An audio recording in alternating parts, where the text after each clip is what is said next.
చక్షుషే సర్వలోకానాం వెంకటేశాయ మంగళం మంగళం కోసలేంద్రాయ మహనీయ గుణాత్మనే. వాళ్ళకి చెప్తూ ఉన్నారు, మీ కృష్ణుడు ఎట్లా ఉంటారు అని అడుగుతారేమో. ఒకవేళ మా కృష్ణుడు ఎట్లా ఉంటారో చెప్పమంటారా? ఇదిగో ఇలా ఉంటాడు, అలాంటి వాడిని మీరు చూశారా అని ఆ లతలను, తీగలను, వృక్షాలను అడుగుతూ ఉన్నారండి. ఎట్లా ఉంటాడో మా కృష్ణుడు చెప్పమంటారా? నల్లనివాడు, పద్మనయనంబులవాడు, కృపారసంబు పై జల్లెడువాడు, మౌళి పరిసర్పిత పింఛమువాడు, నభురాజిల్లెడు మోమువాడొకడు, చెల్వల మానధనంబు తెచ్చెను ఓ మల్లియరారా, మీ పొదల మాటున లేడు గదమ్మ చెప్పరే. నల్లనివాడు అంటే కృష్ణ అంటే నల్లనివాడు అని అర్థం అండి, పై అర్థం. పద్మముల వంటి అందమైనటువంటి కన్నులు కలవాడు, కృపారసమును అందరిపై వెదజల్లువాడు. భగవంతుడు కరుణామూర్తి కదండి, దయాసాగరుడు.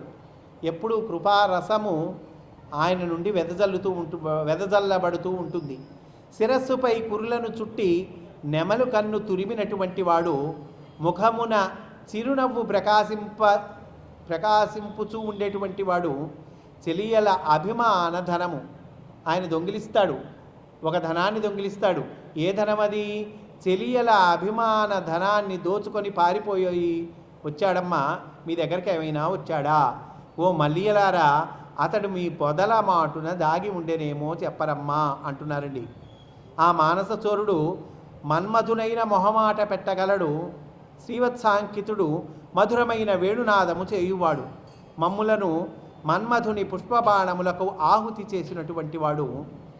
ఓ లవంగలతలారా, నారంగ వృక్షములారా, మీ వద్ద అతను లేడు కదా, ఉన్నచో చూపరే అంటూ ఉన్నారండి. అట్లాగే తులసి మాతను కూడా ప్రార్థన చేస్తున్నారు. తులసి కొమ్మ దగ్గరికి వెళ్ళారట, తులసి వృక్షం దగ్గరికి.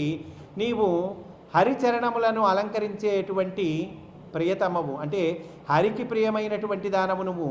ఆ శ్రీహరి నిన్ను ఎల్లప్పుడూ కూడా మన్నింపు చుండుటచే నీవు రక్షింపబడి పూజలను అందుకొన్నావు. కావున మా హరి నీ వద్దకు వచ్చి ఉండును, ఆయన జాడను మాకు తెలిపి మాకు శుభలములు అందింపు తల్లి అని తులసిమ్మ తల్లిని ప్రార్థిస్తూ ఉన్నారు.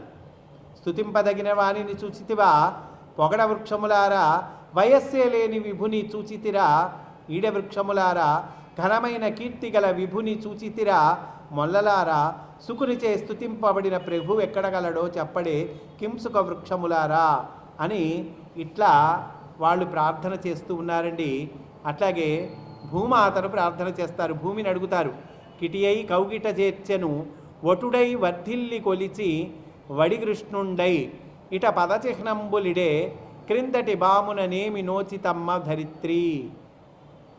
వరాహమైన నెత్తి పైకి లేపినటువంటి వాడు, వరాహ రూపమై భూమిని ఉద్ధరించి స్వామి భూమిని ఆ కక్షలో నిలిపినటువంటి వాడు నిన్ను లేపాడమ్మా, నిన్ను ఉద్ధరించాడు. వామనుడై పెరిగి భూమిని కొలిచినటువంటి స్వామి అంటే నిన్ను కొలిచినటువంటి స్వామి. కృష్ణుడై నీపై పదచిహ్నములిడిను పూర్వజన్మలలో నువ్వు ఎట్లాంటి నోములు నోచుకున్నావు కదా, అంటే బంగారు పువ్వులతో నువ్వు పూర్వజన్మలో పూజ చేసుకొని ఉంటావు ఓ భూమాత. అలా అందువల్ల కృష్ణుడు నీపై పదచిహ్నములు ఉంచాడు. పూర్వజన్మలలో ఎంత చక్కటి నోములు నోచావో ధరిత్రి, నీ దగ్గరికి రాలేదు కదా, నువ్వేమన్నా చూసావా అని భూమాతను అడుగుతూ ఉన్నారండి. అట్లా వాళ్ళు గోపకాంతలు వనమంతా వెదకి అడుగుజాడలను చూసి ఇట్ట తలపోసారట. ఒకచోట ఆయన అడుగుజాడలు కనిపించినట. ఆయన అడుగుజాడల్ని ఎట్లా గుర్తుపట్టారండి అంటే కనుక, ఆయన అడుగుజాడల్ని గుర్తుపట్టడం చాలా సులభం అండి. మిగతా వాళ్ళ అడుగుజాడలకి ఆయన అడుగుజాడలకి తేడాలు ఉంటాయి.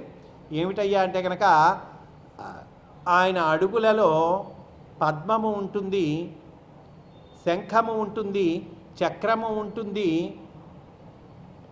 అట్లాగే అంకుశము ఉంటుంది. ఇట్లాంటి శుభచిహ్నములంటి కూడా ఆయన అడుగులలో కనిపిస్తాయి.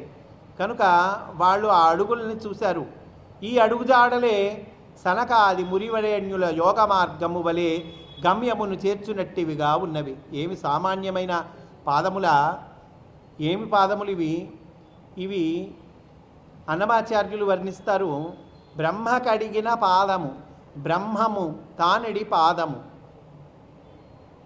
కామిని పాపము కడిగిన పాదము, పాము తల్లినిడిన పాదము, ఆకాశాన్ని కొలిచినటువంటి పాదము, భూమిని కొలిచినటువంటి పాదము, బ్రహ్మాది దేవతలు కూడా నిరంతరము పూజించుకునేటువంటి పాదము, రాతిని నాతిగా మార్చినటువంటి పాదము, రాయిని స్త్రీగా అహల్యగా మార్చినటువంటి పాదము, కాళీయుని పడగలపై నాట్యమాడినటువంటి పాదము సామాన్యమైనటువంటి పాదమా? ఓ ఎలనాగా ఈ అడుగుదాడలే వేదమాత పాపిడి వలె సరళముగా వెళ్ళినవి. ఓ మత్తకజయాన ఈ పాదపద్మములే క్షీర సముద్ర రాజపుత్రిక పట్టుకొమ్మలై విలసిల్లినవి.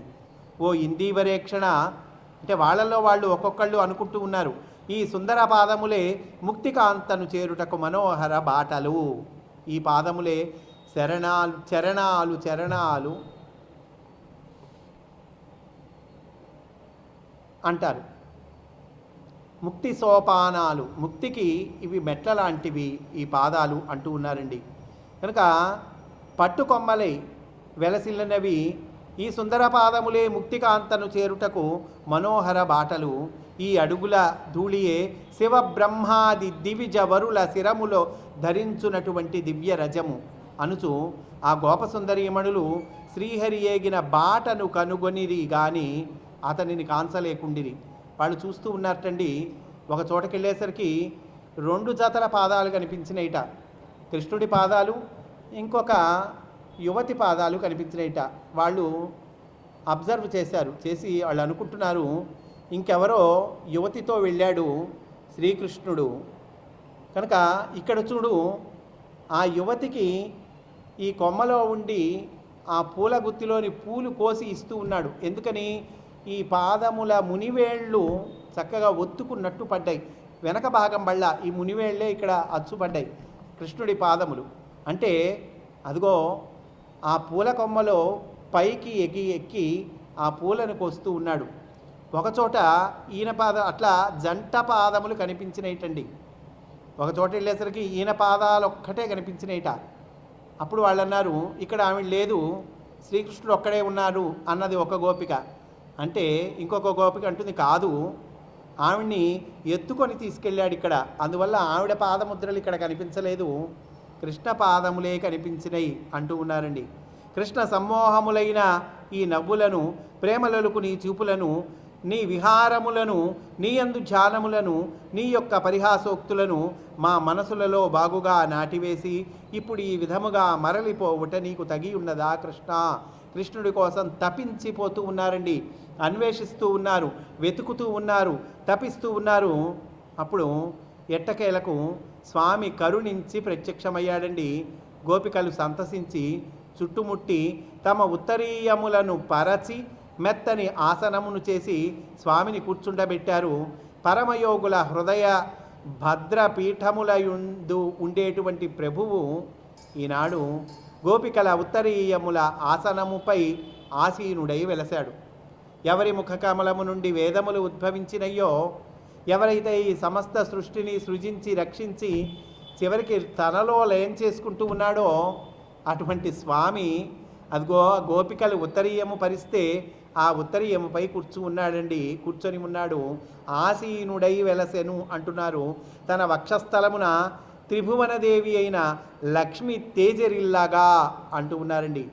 అప్పుడు శ్రీకృష్ణుడు వాళ్ళ చేత రాసక్రీడ జరిపిస్తూ ఉన్నారండి. ఎందరు గోపికలో అందరి కృష్ణులు వలయాకారంలో నుంచొని ఉన్నారట. నడుముల ఉత్సాహంతో నాడి ఆడి చివికిపోగగా, చిరునవ్వులు అతిశయింపగా, కంఠహారములు చిక్కుపడగా, మొలతాళ్ళు వదులవగా, చూపులు మెరవగా, చెమటలు పుట్టగా, కురులు చెదిరిపోవగా, చెవుల అలంకారములు తళతళ మెరయగా, కృష్ణ సహితలై భామలు ఆడుచూ పాడుచూ మెరుపు తీగల వలె విజృంభించారు అంటున్నారు పోతన గారు. నడుములు వీగియాడ చిరునవ్వులు నివ్వటిలంగహారముల్, సుడివడ మేఖలల్ వదల జూట్కి మెరంగులు పర్వఘర్మముల్, పొడమ గురుల్ చెలింప శృతిభూషణముల్ మెరవన్ సకృష్ణులై, కృష్ణునితో కూడి ఉన్నటువంటి వాళ్ళై పడతుకలాడుచుం చెలగి పాడిరి మేఘ తటిల్లతా ప్రభన్, మచ్చలేని చంద్రవదనలనైన ఆ గొల్లపడుచులు కృష్ణమూర్తులతో కూడి ఉల్లాసముతో కాలి అందలు మొలలోని చిరుగంటలు చేతి కంకణములు చేయు కిణికిణి మ్రోతలు కర్ణోత్సవములు కాగా ఆడారు. లేడి కనులు కలిగినటువంటి సుందరీమణులతో శ్రీహరి రాసక్రీడను చేయుచుండా ఆకాశములో దేవతలు తమ భార్యలతో విమానములెక్కి చూచుచూ ఉండారు.